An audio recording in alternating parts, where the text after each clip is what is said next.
વિરમગામ માંડલ પાટડી પંથકમાં છેલ્લા 50 વર્ષોથી નાડોદા રાજપૂત સમાજના યુવાનો દ્વારા દર વર્ષે 25 ડિસેમ્બરના રોજ શૂટિંગ વોલીબોલ ટુર્નામેન્ટનું આયોજન કરવામાં આવે છે।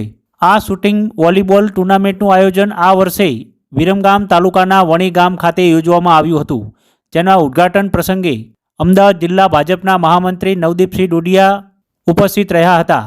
આ કાર્યક્રમમાં સમાજના યુવાનોથી લઈને આગેવાનો ઉપસ્થિતિમાં શૂટિંગ વોલીબોલ ટુર્નામેન્ટનું આયોજન કરવામાં આવ્યું હતું। શૂટિંગ વોલીબોલ ટુર્નામેન્ટમાં ફાઇનલમાં નવાગામ અને વિરમગામમાંથી વિરમગામની ટીમ વિજેતા બની હતી અને જેઓને ટ્રોફી સાથે શુભકામનાઓ પાઠવવામાં આવી હતી।